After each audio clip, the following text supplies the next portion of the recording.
SM Store, amanah dalam muamalah.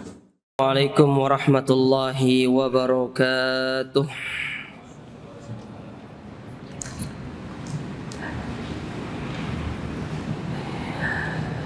Innal hamdalillah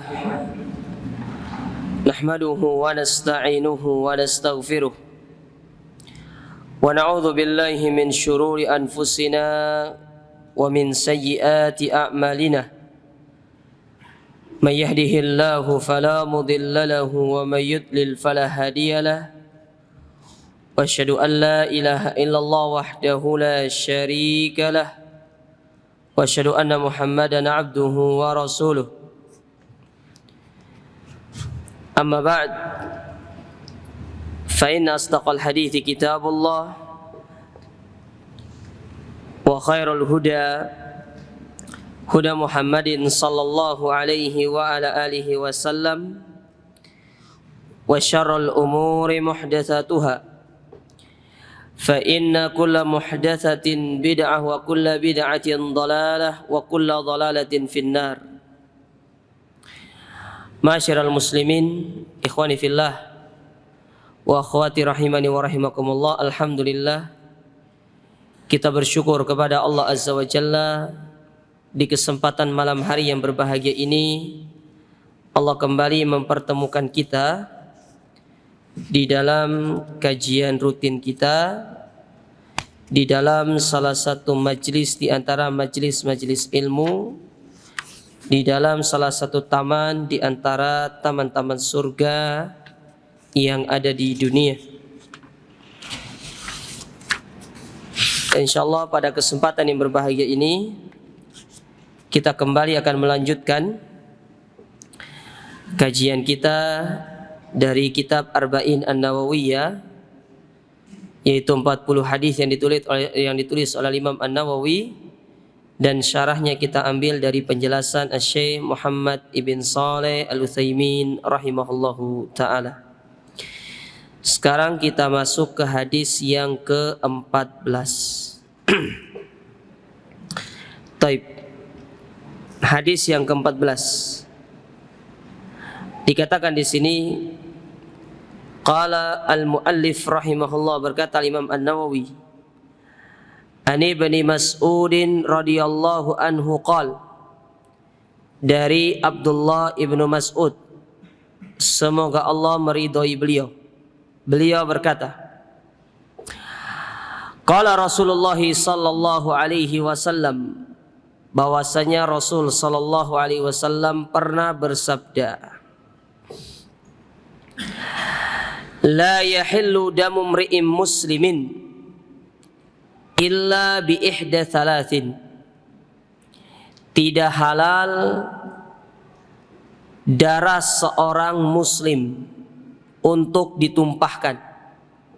Saya ulangi, tidak halal darah seorang muslim untuk ditumpahkan kecuali dengan salah satu sebab di antara 3 sebab. Jadi hukum asal menumpahkan darah seorang muslim itu haram, tidak boleh. Karena Nabi SAW mengatakan di sini la yahillu, namanya la yahillu itu sinonim dari kata haram, tidak halal. Kalau tidak halal berarti haram. Kalau haram berarti nggak halal. Faham ya? Kecuali dengan salah satu dari 3 sebab. Yang pertama, as-saybuz zani, yaitu seorang yang berzina tapi yang sudah menikah. Karena kalau belum menikah dia berzina, dia tidak dirajam sampai mati, tetapi dicambuk 100 kali lalu diasingkan. Itu bagi yang tidak menikah. Kalau yang sudah menikah, maka dia dirajam sampai mati. Yang kedua, wan nafsu bin nafsi, yaitu hukum kisos. Si A membunuh si B, keluarga si B menuntut kepada hakim untuk ditegakkan yang namanya hukum, maka hakim memutuskan harus dibunuh, dipenggal, kisos, kecuali keluarga korban memaafkan dan mengajak damai, itu beda hal. Tapi hukum asalnya yang membunuh itu maka hukumnya harus kisos, tapi dengan sengaja. Kalau nggak sengaja itu beda hal. Contoh ya, nggak sengaja itu, antum misalkan nih, antum punya mangga, di atas mangga itu ada maling, antum lempar, shoot, lolos, tahu-taunya batunya kena sama orang seberang, kena kepalanya, tiba-tiba mati. Itu namanya membunuh tidak sengaja namanya.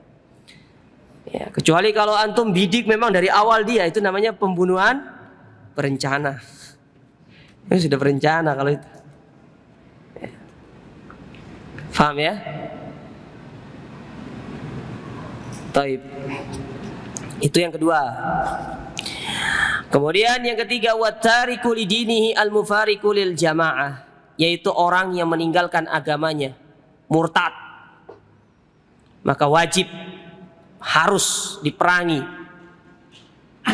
Karena orang yang meninggalkan agamanya, maka pasti dia akan berpisah dengan al-jamaah. Nah, ini 3 sebab yang boleh kita itu membunuh seseorang. Yang pertama, karena dia berzina dan dia sudah menikah. Yang kedua, karena itu hukum kisos. Tapi yang boleh kisos itu adalah para penguasa, pemimpin.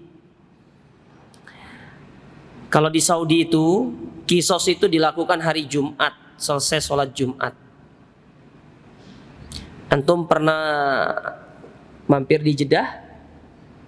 Di Masjid Kisos itu? Tahu kenapa disebut dengan Masjid Kisos? Karena di sampingnya ada tempat kisos. Jadi nama masjidnya itu dinisbatkan kepada yang masyhur, Masjid Kisos, karena di situ tempat dilakukannya kisos. Kenapa habis Jumat? Karena habis Jumat itu banyak orang.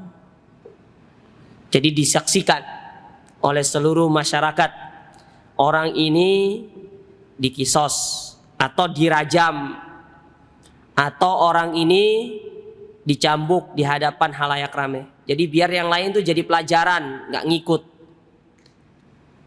Ya, kalau orang yang membunuh hanya sekedar di penjara, ya selesai penjara bunuh lagi nanti. Apalagi itu sudah menjadi pekerjaannya, pembunuh bayaran.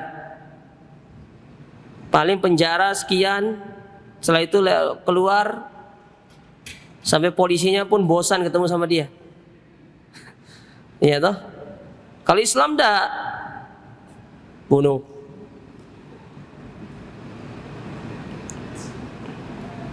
Nah, yang ketiga itu tadi karena murtad. Makanya coba lihat di zaman Abu Bakar banyak orang murtad.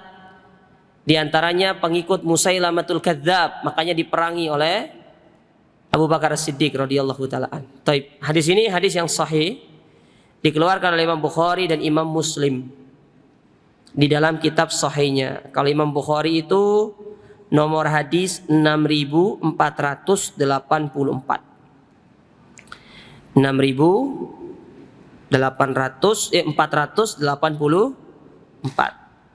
Adapun Imam Muslim yaitu nomor hadis 1676.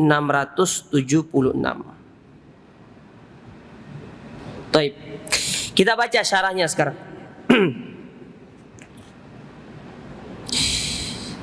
Disebutkan oleh Syekh Muhammad bin Shalih Al-Utsaimin.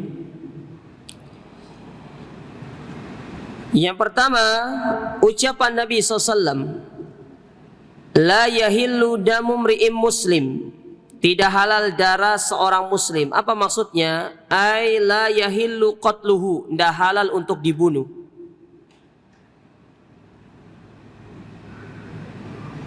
Ya, tidak halal untuk dibunuh. Wa fassarnaha bidzalika li anna hadha huwal ma'ruf fil lughah al-arabiyyah. Kenapa Nabi SAW itu mengatakan la yahillu damu mri'im muslim? Kenapa enggak mengatakan tidak boleh membunuh gitu loh? Kenapa menggunakan ibarat tidak halal? Karena ibarat ini atau uslub ini, bahasa ini itu sudah ma'ruf di tengah-tengah kaum muslimin. Kalau antum belajar bahasa Arab ini jelas. Kalimatnya ini jelas. Jadi tidak perlu menggunakan kalimat tidak boleh membunuh, tapi dengan mengatakan tidak halal darah seorang muslim, artinya itu konotasinya sudah kepada arah pembunuhan. Jadi tidak perlu Nabi mengatakan la yaqtulu, la yajuzul qatlu, tidak perlu. Langsung aja Nabi mengatakan la yahillu. Qala Nabi SAW, berkata Nabi SAW, inna dima'akum wa amwalakum wa a'radakum alaikum haram. Sesungguhnya darah-darah kalian, harta-harta kalian, dan kehormatan-kehormatan kalian atas diri-diri kalian itu haram untuk diambil secara paksa, itu tidak boleh. Makanya tidak boleh membunuh secara sembarangan, tidak boleh ngambil harta orang tanpa hak, tidak boleh merusak kehormatan sesama muslim. Antum bayangkan ya, bunuh orang kafir aja itu tidak boleh tanpa cara yang benar. Yang kedua, ngambil harta orang kafir itu tidak boleh kalau bukan cara yang benar. Yang ketiga, antum tidak boleh merusak kehormatan orang kafir. Orang kafir aja itu dijaga haknya dalam Islam, apalagi seorang muslim. Antum paham maksudnya? Orang kafir aja itu punya hak dalam Islam itu, apalagi dia seorang muslim. Maka ini min babil aula, lebih utama untuk kita jaga haknya. Antum punya tetangga orang kafir nih, antum nggak boleh mendolimi dia. Mentang-mentang dia sendiri kafir di situ, dia non muslim di situ, antum semua muslim, antum mengintimidasi dia, tidak boleh, haram hukumnya. Kalau antum mendolimi dia, dia berdoa kepada Allah, Allah kabulkan karena kedoliman antum. Lihat bagaimana Islam, agama rahmatan lil alamin, rahmat bagi seluruh makhluk, bukan hanya manusia, hewan, bukan hanya mukmin, kafirnya dapat rahmat dari Allah Ta'ala itu. Apalagi jelas-jelas yang antum zalimi ini orang Islam. Wah, lebih parah. Parah itu. Sudah gitu yang dizalimi itu muslim, saudara sendiri pula, punya hubungan rahim. Lebih parah lagi. Jadi semakin dekat hubungan kita dengan orang itu yang kita zalimi, itu dosanya semakin besar, jemaah. Tidak sama antum menzalimi orang kafir dengan orang muslim, itu tidak sama. Tidak sama antum menzalimi seorang muslim secara umum dengan antum menzalimi keluarga antum, itu tidak sama. Tidak sama antum menzalimi saudara antum sesama muslim dengan orang tua antum, itu beda. Itu tidak sama. Dosanya beda. Makanya Islam itu mengharamkan yang namanya kezaliman, kata Nabi SAW dalam hadis qudsi. Ya. Apa kata Nabi SAW? Allah Ta'ala berfirman, ya ibadi, inni haramtu dzulma ala nafsi wa ja'altuhu muharraman fala tadzalamu. Sesungguhnya aku mengharamkan kezaliman itu atas diriku. Apa sih kezaliman kita kepada Allah? Syirik. Itu zalim namanya. Karena Allah berfirman dalam Al-Quran dalam surat Luqman, inna syirka la dzulmun azim. Syirik itu kezaliman kepada Allah. Antum maksiat itu bukan antum berbuat zalim sama Allah, tapi antum menzalimi diri antum kalau maksiat itu. Saya ulangi, antum maksiat, antum misalkan melakukan dosa besar, dosa kecil, itu antum tidak berbuat zalim sama Allah, tapi antum berbuat zalim sama diri antum. Tapi antum berbuat syirik, itu antum zalim sama Allah. Makanya Allah katakan, aku haramkan kezaliman atas diriku, dan aku haramkan kezaliman itu atas diri kalian. Maka jangan saling menzalimi. Perhatikan lafadznya, fala tadzalamu. Jangan saling menzalimi. Karena umumnya manusia itu kalau dizalimi biasanya balik menzalimi. Biasanya seperti itu. Makanya Allah tekankan, jangan saling menzalimi. Kalau ada orang berbuat zalim sama antum, sudah, antum tidak perlu balas. Hukum asalnya boleh, tetapi memaafkan itu jauh lebih baik. Coba antum baca firman Allah dalam surat Ali Imran. Apa kata Allah Ta'ala? ketika Allah berfirman, wasari'u ila magfiratin min rabbikum wa jannatin arduhas samawati wal ardu uiddat lil muttaqin. Bersegeralah kalian menuju ampunan Allah dan surganya yang seluas langit dan bumi yang Allah siapkan bagi orang-orang bertakwa. Siapa orang bertakwa itu? Allah lanjutkan ayatnya dengan mengatakan, alladzina yunfikuna fis sarra'i wad dharra'i wal kadhiminal ghaidz wal afina 'anin nas. Satu, orang takwa itu yang berinfak dalam kondisi lapang maupun susah. Yang kedua, menahan amarah ketika sudah sampai ubun-ubun. Diredam amarah itu, diturunkan levelnya. Ini amarah sudah mau meledak ini, tapi diturunkan levelnya. Makanya Allah menggunakan lafaz kadhim. Kadhim itu lebih tinggi daripada al-ghadab. Kalau orang bilang itu ya, ini kemarahan saya sudah sampai pada apa? Ini sudah puncaknya, pada otak ini katanya. Kemarahan saya sudah di otak ini. Tinggal dikeluarkan, tapi dia redam. Itu namanya kadhim. Lalu apa yang dia lakukan? Wal afina 'anin nas. Bahkan dia memaafkan orang tersebut. Subhanallah. Ini orang bertakwa. Antum lihat, sifat ini melekat pada Nabi ketika Nabi pergi ke Taif. Nabi pergi ke Taif, masuk Taif. Antum bayangkan ya, ada orang gila bilang antum gila. Kira-kira gimana perasaan antum? Wong gendeng bilang antum gendeng gitu loh. Iki wong gendeng ngomong sama antum, ente gendeng gitu loh. Padahal kita ini waras. Ada orang gila bilang kita gila. Kira-kira perasaan antum gimana? Orang waras bilang kita gila nggak apa-apa. Iki orang gila bilang kita gila. Kalau dia saja gila, apalagi kita, berarti lebih gila kita ini.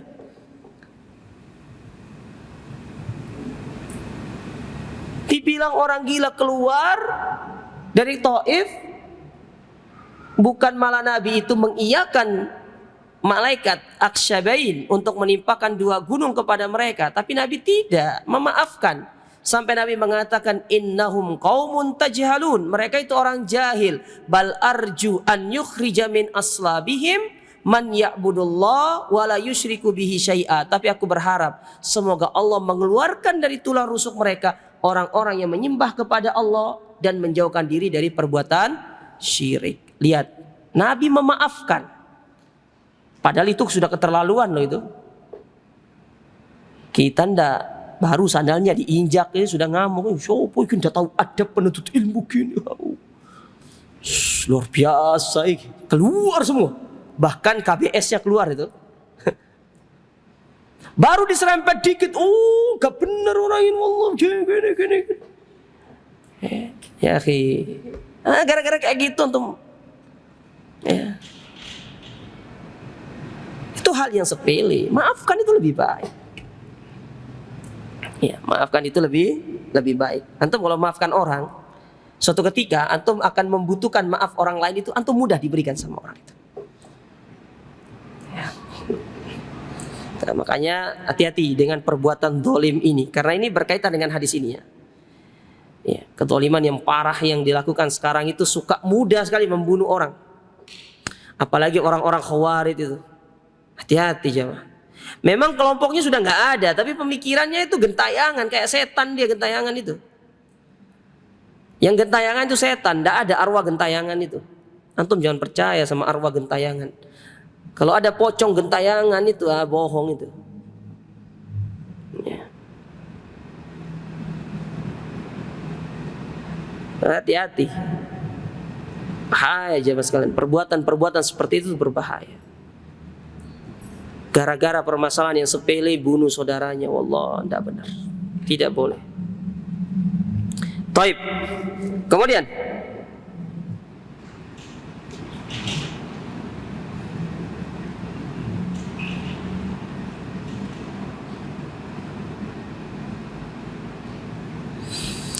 ya dikatakan di sini ucapan Nabi SAW, illa bi ihda salatin, kecuali 1 dari 3 sebab. Maksudnya adalah biwahidatin minas salas, yaitu salah satu di antara 3 tadi. Ya, jadi nanti dilihat dari 3 hal ini ada enggak. Kalau enggak ada, enggak boleh kita membunuh orang sembarangan. Tidak boleh. Kemudian dikatakan orang yang pertama itu adalah as-saibuz zani, yaitu orang yang berzina yang sudah menikah. Alladzi jami'un fi nikahin sahih, yang mana dia itu sudah melakukan pernikahan yang benar. Dia sudah nikah, punya istri atau punya suami, menikah secara sah, secara agama. Fa idza zana ba'da an amallahu alaihi bi ni'matin nikah as-sahih, maka tatkala dia berzina setelah Allah memberikan dia nikmat berupa pernikahan yang sah, shara mustahikan lil qatl, maka dia berhak untuk dibunuh. Dan ini ijma' para ulama, termasuk mazhab Syafi'i. Sepakat para ulama, laki-laki, perempuan yang sudah menikah yang disebut dengan muhsan, dia berzina, maka dia wajib dikenakan hukum rajam sampai mati. Ya, dan dirajam itu jamaah sekalian, itu dia ditanam kepalanya yang di atas. Dia ditanam di dalam tanah, kepalanya di atas. Jadi dilempar mukanya itu pakai batu, kerikil, batu kecil. Sebesar apa itu? Lebih kecil daripada bola kasti. Bola pingpong, kayak bola pingpong. Jadi jangan nanti antum misalkan dapati, andai kata nanti ini negara kita sudah menerapkan syariat Islam, tiba-tiba ada orang hukum di itu kan, antum ambil batu besar itu langsung kepala gitu. Ya, enggak. Dilempar pelan-pelan. Apa sih sebabnya Ustaz? Kenapa enggak langsung satu batu itu? Supaya dia merasakan kesakitan akibat perbuatannya, dan itu disaksikan oleh kaum muslimin yang lainnya. Dilempar. Makanya pernah satu ketika Khalid bin Walid, ketika dia melempar seorang wanita yang dia mengaku kepada Nabi SAW dia berzina dan dia sedang hamil, padahal Nabi SAW sudah menolak dia untuk tidak ditegakkan hukum rajam itu, karena dia itu tidak menyebarkan aibnya di hadapan orang. Bahkan Nabi bila mengatakan sama dia, sudah kamu pulang dulu sampai kamu melahirkan. Ketika dia melahirkan, dia datang lagi, saya sudah melahirkan, kamu pulang dulu, kamu sapi anakmu, kamu susui anakmu dulu selama 2 tahun. Setelah 2 tahun datang lagi kepada Nabi SAW. Nabi sudah tidak punya alasan untuk menolak dia. Akhirnya ditegakkan hukum rajam, dirajam sama Nabi SAW, dan para sahabat terkena pakaian dari Khalid bin Walid. Langsung Khalid bin Walid itu merasa murka dan mengejek orang Islam, mengatakan, ya celaka kamu. Maka Nabi menegur, jangan celah dia. Andai kata tobatnya itu dibagikan kepada 70 penduduk kota Madinah, itu sudah cukup untuk mendapatkan bagi mereka. Ya. Nah, ini hukum Islam. Andai kata hukum negara kita itu hukum Islam, insya Allah itu akan meminimalisir yang namanya perzinahan. Karena fenomena yang kita dapati di tengah masyarakat, ngetes dulu baru nikah. Kalau hamil baru nikah. Sekarang nih kita berbicara hukum fikih aja ya. Benar pendapat para ulama itu, ada yang khilaf di kalangan para ulama. Ada yang mengatakan wanita yang menikah dalam kondisi hamil tidak sah sampai dia melahirkan. Kalau pendapat Syafi'i dan Maliki mengatakan pernikahannya sah, tapi tetap anak itu tidak boleh dinisbatkan kepada bapak tadi, bapaknya. Meskipun itu bapak biologisnya, itu tidak boleh, tetap dinisbatkan kepada ibunya. Antum bayangkan sah, taruhlah sah pernikahan itu. Berapa kerugian yang akan dirasakan oleh anak tersebut? Yang pertama, kerugian secara psikologisnya. Dia akan dikenal sebagai anak zina. Dia anak zina. Kadang kita yang lahir secara benar aja dikatakan, kamu anak zina. Ngamuk kita. Gimana kalau dia benar anak zina? Itu satu. Yang kedua, dia tidak disandarkan kepada bapaknya, tapi kepada ibunya. Yang ketiga, dia tidak dapat harta warisan. Kalau bapak ini meninggal, dia tidak masuk dalam kategori harta warisan itu. Tidak masuk dia. Sudah berapa rugi? Sudah 3 ruginya. Yang keempat, ya, dia kalau nikah tidak dinikahkan sama bapaknya, tapi dinikahkan oleh wali hakim. Sudah berapa ruginya jemaah sekalian? Makanya Islam itu menerapkan hukum yang sesuai dengan kebutuhan manusia. Kalau ditanya hukum Islam itu sesuai nggak dengan kebutuhan manusia, kita katakan mau sampai hari kiamat hukum Islam itu selalu sesuai dengan kebutuhan manusia. Contoh saja, andai kata hukum potong tangan itu diterapkan, berapa banyak orang yang kena potong tangan itu? Kalau yang sudah sampai nisab saja, sudah sampai nisab itu berhak untuk dipotong tangan, itu enggak besar kok nisab itu, potong tangan itu. Gimana kalau orang yang korupsi itu bukan potong tangan mungkin, penggal itu mungkin. Ya, inilah Islam. Kalau dibilang hukum Islam itu keras, tidak. Hukum Islam itu tegas karena memberikan kestabilitasan di dalam kehidupan bernegara. Memberikan stabilitas dalam kita bernegara, hukum Islam itu. Ada orang membunuh, ya dibunuh sebagai pelajaran biar tidak mudah dalam membunuh. Dukun, dalam pandangan pemerintah Islam, dukun itu harus dibunuh karena dia merusak.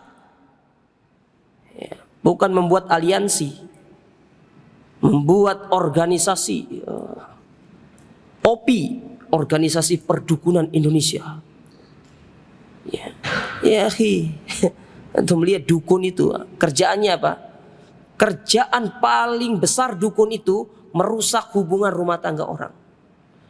Makanya dalam dunia sihir itu ada namanya sihir atof, ada namanya sihir sorf namanya. Sihir atof itu menjadikan dua orang itu saling suka. Adapun sihir sorf menjadikan suami istri menjadi berpisah.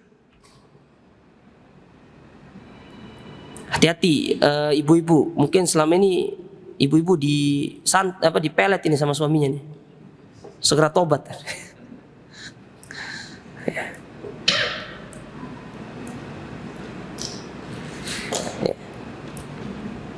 Tapi kita kembali ke sini. Nah, zina itu berbahaya. Makanya Allah mengatakan apa dalam Al-Quran? Wala taqrabuz zina. Jangan dekati zina. Namun banyak orang suka mempelintir ayat ini. Ustaz, kan yang dilarang itu dekati zina. Nek ngelakoni zina mboten nopo-nopo. Iya, deket aja ndak boleh, apa lagi melakukan? Itu loh maksudnya. Kalau antum deket aja ndak boleh. Padahal antum kalau baca tafsir itu ya, mendekati sarana yang bisa menghantarkan antum kepada perzinahan, itu nggak boleh antum dekati, apalagi melakukan. Karena kalau orang sudah memasuki ranah itu, jarang yang bisa selamat. Pasti dia akan terjatuh ke dalam perzinahan. Oke, dia tidak melakukan seperti hubungan suami istri, tapi paling tidak dia pernah memegang tangan wanita tersebut. Dan itu sudah satu pintu yang digunakan oleh syaitan untuk menjadikan kita terjerumus ke dalam perzinahan. Emang ada orang zina itu langsung ketemu sama harim langsung diajak? Enggak. Pertama itu al-lamsu, dipegang. Dipegang pertama. Ketika dipegang sama laki-laki tersebut, sudah tidak merasa ada dalam dirinya rasa takut sama Allah Ta'ala, merasa biasa-biasa saja memegang tangan wanita itu, mulailah masuk ke dalam perkara yang lainnya. Al-qablu, nanti mencium.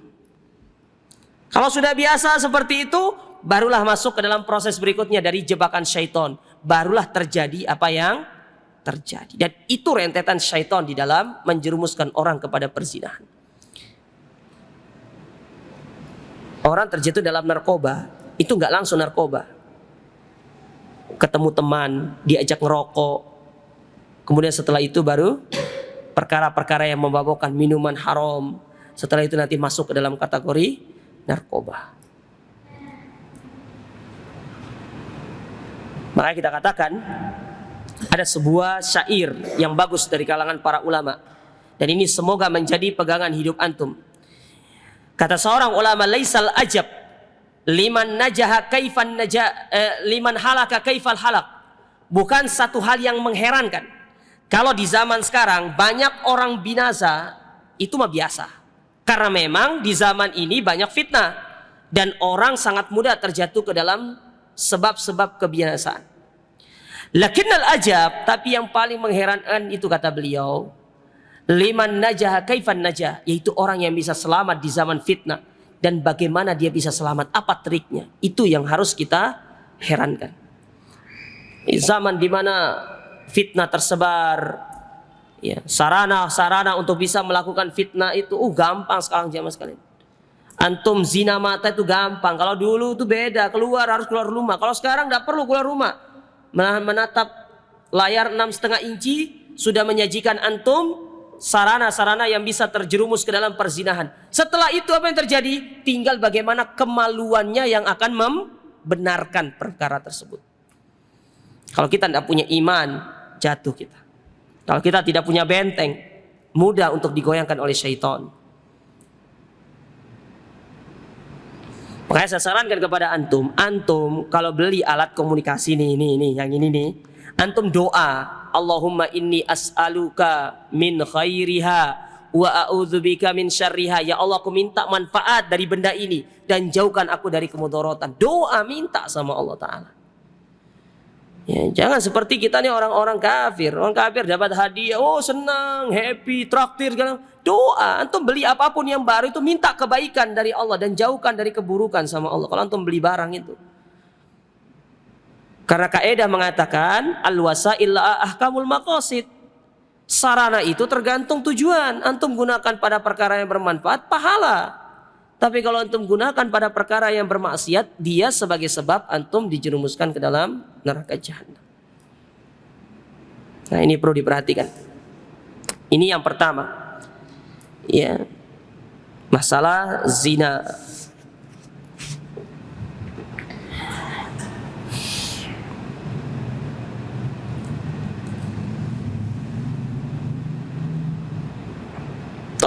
Kemudian orang yang kedua kata Nabi SAW di sini, an-nafsu bin nafsi, yaitu jiwa dengan jiwa. Maksudnya adalah al-maksud bihi al-qisas, itulah hukum qisas. Ai annahu idza qatala insanun insanan amdan. Nah, perhatikan, apabila seorang manusia membunuh manusia yang lainnya karena sengaja. Ingat, sengaja. Kalau nggak sengaja nggak masuk. Kayak tadi saya kasih contoh. Ya, antum mau lempar sesuatu, mau lempar mangga nih, plok, lolos, kena orang, meninggal. Itu namanya nggak sengaja. Karena antum melempar itu pertama mangga, tapi nggak kena mangganya, kena orang. Itu namanya tidak sengaja. Tapi kalau antum tahu ada orang sebelah sana, oh iya ada dia itu, nih lempar, shoot, kena, itu namanya sengaja karena antum tahu ada dia di sana. Bisa dibedakan? Ya. Kayak ada orang bawa kendaraan, tidak sengaja nabrak, meninggal, itu maka tidak berlaku hukum qisas. Tapi kalau antum lihat, oh dia lagi nyebrang itu, antum ngebut sengaja langsung nabrak, lalu antum berdalih tidak sengaja, padahal niat antum sudah sengaja, maka itu wajib dikisos, kecuali keluarga memaafkan, maka tidak berlaku kisos di situ. Kalau keluarga menuntut harus dikisos, maka harus dikisos. Ya. Kalaupun keluarga memaafkan kita yang membunuh seseorang itu, tetap ada kafarat yang harus ditunaikan. Kalau tidak salah, saya lupa ingat, kita harus disuruh berpuasa selama 2 bulan. Karena membunuh tadi, membunuh tanpa sengaja itu. Tapi nanti coba kita lihat lagi. Saya lupa ingat. Seingat saya, salah satunya itu adalah berpuasa 2 bulan untuk menebus kesalahan kita membunuh orang tanpa sebab itu tadi, tidak sengaja. Lihat bagaimana Islam itu menjaga darah Muslim itu tidak mudah ditumpahkan jamaah sekalian. Nah, pernah kita sebutkan pada pertemuan sebelumnya kan, yang berkaitan dengan ada orang pencuri, kalau nggak salah iya kayaknya, pencuri masuk rumah antum, lalu bel, ya, belum, dia di luar belum ada, ya, kita lanjut dikit ya. Ada pencuri masuk rumah antum, pingin nyuri nih, lalu antum membela diri, tidak sengaja membunuh, padahal hanya sekedar ingin memberikan luka kepada dia, tidak sampai membunuh. Tapi tidak sengaja mungkin karena antum jago taekwondo ya, tiba-tiba mendarat kaki antum di urat yang pas, akhirnya langsung KO dia, mati dia. Itu antum tidak masuk dalam kategori kisos, karena di situ antum kategorinya adalah difa'un nafs, membela diri dari perbuatan zalim tadi. Tapi kalau misalkan nih ada orang masuk rumah antum, kemudian antum membela diri, ternyata dia berhasil kabur, lalu antum kejar, nah itu beda hal. Kalau itu sudah beda hal, berarti antum sengaja pengen bunuh. Paham ya? Bisa dibedakan nggak? Saya ulangi nih. Pencuri masuk rumah nih, pingin maling, tahu-taunya antum lagi terjaga, antum melihat dia, ya dia masuk, langsung antum bagaimana cara supaya membuat dia ini jatuh gitu kan? Tahu-taunya dia mati, salah kena, maka di situ antum tidak kena hukum kisos karena antum masuk ke dalam kategori difa'un nafs, membela diri. Paham ya? Tapi ketika antum membela diri, dia berhasil kabur, keluar dari rumah antum, lalu antum kejar, lalu antum bunuh dia dengan alasan karena ini pencuri yang masuk rumah saya, maka di situ berlaku kisos karena sudah di luar ranah kekuasaan antum, sudah keluar rumah antum. Karena itu sudah unsur kesengajaan, sengaja antum mau bunuh dia, dan di situ berlaku hukum kisos. Bisa dibedakan? Paham ya? Nantilah lihat videonya lagi biar antum paham lah. Antum harus paham ini masalahnya jemaah sekalian. Ini perkara yang beda-beda tipis tapi hukumnya beda. Ya, ini hukumnya berbeda jemaah sekalian. Ya. Sudah dan? Belum? Sudah dan Pak? Oh belum? Sudah? Oh belum? Ya. Saya ulang sekali lagi nih.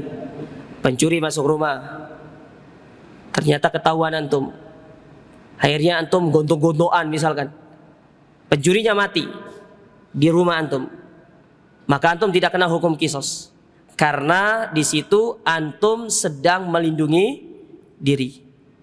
Tapi kalau pencurinya antum menjadikan dia keluar kabur dari rumah antum, tidak jadi nyuri, lalu antum kejar supaya antum bisa membunuh dia, maka itu berlaku hukum kisos karena antum membunuhnya itu di luar wilayah antum, dan itu berlaku hukum kisos nantinya. Itu bisa dipahami ya? Ya, adzan dulu, sudah adzan kayaknya.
Taib.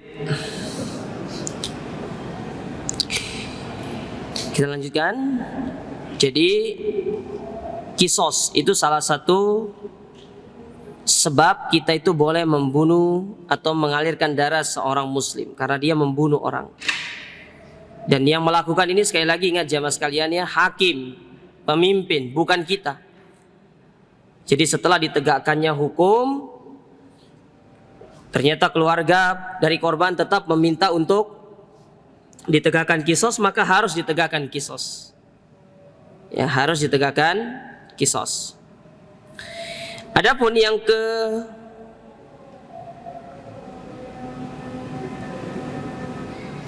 ketiga, orang yang ketiga yang masuk ke dalam kategori boleh untuk dibunuh, watariku lidinihi, yaitu orang yang meninggalkan agamanya, yakni bidzalika al-murtad bi ayyi naw'in min anwa'ir riddah, itu mereka-mereka yang murtad, keluar dari agama. Ada murtad yang dia itu memang dia mengatakan dirinya murtad, keluar dari Islam. Tapi ada murtad yang murtad itu dia murtadnya gini loh, maksudnya keluar dari Islam itu dia mengucapkan satu hal yang itu merupakan pembatal-pembatal Islam. Paham ya? Saya ulangi. Dia itu melakukan satu perbuatan yang itu membatalkan keislamannya. Setelah diiqamatul hujjah, diberikan nasihat, tidak mau menerima, apalagi dia kondisinya orang yang faham, orang alim, tetap tidak mau, dia meninggalkan perkara tersebut. Lalu para ulama menghukumi dia itu sudah murtad, keluar dari Islam, maka di sini pemimpin boleh untuk membunuhnya. Kayak contoh di zaman Abu Bakar yang mengatakan zakat itu tidak wajib, sehingga mereka tidak mau bayar zakat. Dinasehati suruh bayar, nggak mau, tetap bersikukuh, maka diperangi karena dia mengingkari kewajiban membayar zakat. Paham ya? Ya, dia mengingkari kewajiban membayar zakat. Ya. Seperti seorang istihza'u biddin. Ya, dia memperolok-olok agama misalkan. Kan di antara pembatal keislaman itu memperolok agama. Dia orang alim, dia ngerti memperolok agama itu tidak boleh, tapi tetap melakukannya. Ditegakkan hujah, dinasehati supaya dia tobat, tetap tidak mau, terus ditegakkan hujah oleh para ulama, tidak mau. Setelah tidak mau ditegakkan hujah, dinasehati nggak mau, maka masuk ke tahap final, mereka itu dikatakan, oh dia sudah keluar dari Islam, maka berhak pemimpin untuk membunuh dia. Ya, maka di situ boleh untuk dibunuh, tapi ingat, yang boleh melakukannya itu adalah pemimpin. Ya, pemimpin yang boleh melakukannya. Adapun kita tidak boleh melakukannya. Makanya ini kan mengecam perbuatan orang-orang Khawarij. Yang mana orang-orang Khawarij itu mereka membunuh seorang muslim dengan cara yang tidak benar. Satu, menghalalkan darah pelaku dosa besar. Pelaku dosa besar itu kafir kata mereka, keluar dari Islam, maka mereka harus dibunuh. Yang kedua, yang tidak berhukum dengan hukum Islam itu termasuk kafir. Padahal penjelasan Abdullah bin Mas'ud terkait masalah orang yang tidak berhukum dengan hukum Islam itu diperinci oleh para ulama. Dan kata Ibnu Mas'ud, kufrun duna kufrin, yaitu kekufuran yang tidak mengeluarkan dari Islam. Dia masuk ke dalam kategori dosa besar. Tapi orang Khawarij tidak. Mereka mengkafirkan. Termasuk orang-orang yang mendukung hukum tersebut juga ikut kafir. Makanya pemimpin, aparat, menteri, termasuk sampai jajaran ke RT-nya itu dikafirkan sama orang-orang Khawarij. Maka hati-hati antum jadi RT nih, dikafirkan nanti. Termasuk takmir masjid. Karena tidak berhukum dengan hukum Islam. Ya, ini bahayanya pemikiran Khawarij itu. Pemikiran itu masih ada. Memang kelompoknya sudah nggak ada sekarang, tapi pemikirannya itu masih bergentayangan. Dan banyak dai-dai yang secara look, penampilan itu terlihat seperti dai-dai yang menyeru kepada kebaikan, tapi pada hakikatnya pemikirannya menyeru kepada pemikiran Khawarij. Maka hati-hati jamaah sekalian. Waspada. Antum harus pelajari masalah ini, harus paham. Tapi sebelumnya antum pahami dulu akidah yang benar. Jangan usul salasah belum selesai terus antum mau belajar tentang al-firaq ad-dhallah, firqah-firqah sesat. Ya, yang ada nanti antum ikut sesat nanti. Ya, pelajari dulu akidah yang benar, baru setelah itu belajar itu. Ini usul salasah aja belum selesai. Kitab tauhid aja baru mulai pertemuan kemarin.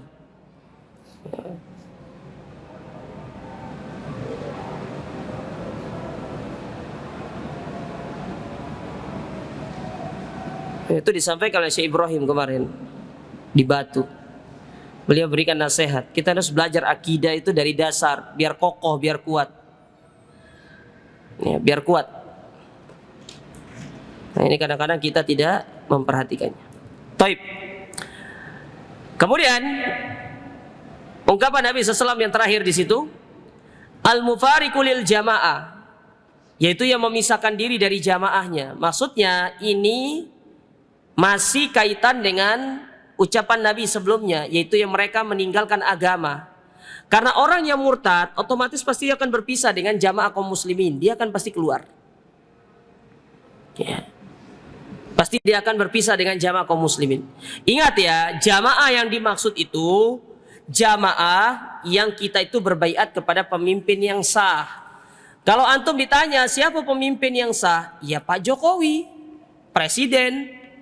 Bukan pemimpin ormas, bukan pemimpin kelompok seperti kelompok yang tersebar di tengah-tengah kita, yang mana kalau kita tidak berbaiat dengan pemimpin mereka, kita dikatakan bukan dari golongan mereka dan kita adalah orang yang najis. Kalau meninggal dalam kondisi jahiliyah, itu tidak benar. Kita itu berbaiat kepada pemimpin yang sah, Pak Jokowi.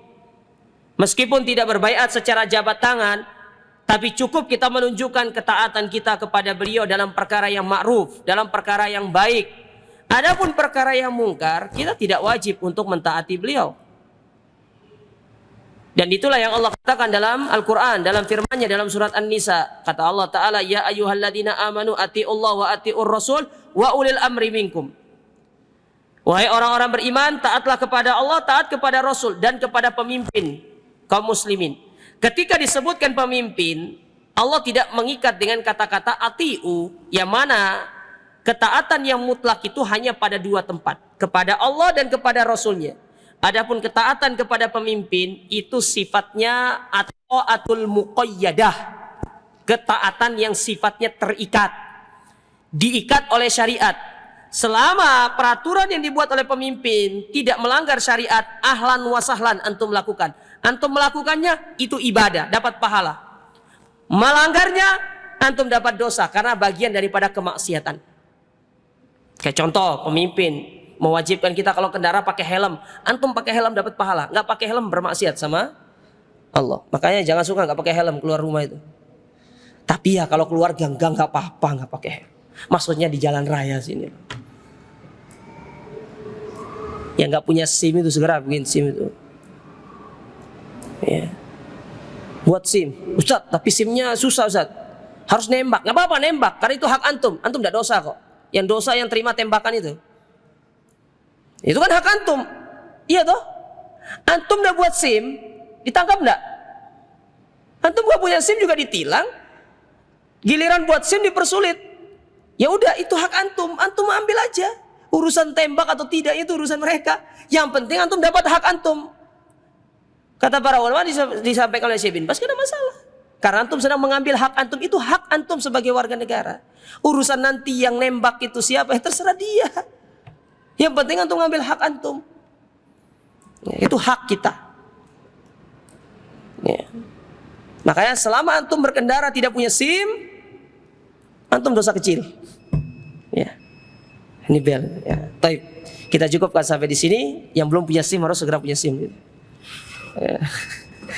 Baik, semoga Allah Subhanahu wa taala memberikan kita kemudahannya dan memberikan kita keistiqomahan di atas sunnah ini sampai kita meninggal dunia. Aku qouli hadza, subhanakallahumma rabbana bihamdika, asyhadu an la ilaha illa anta astaghfiruka wa atubu ilaik. Wassalamualaikum warahmatullahi wabarakatuh.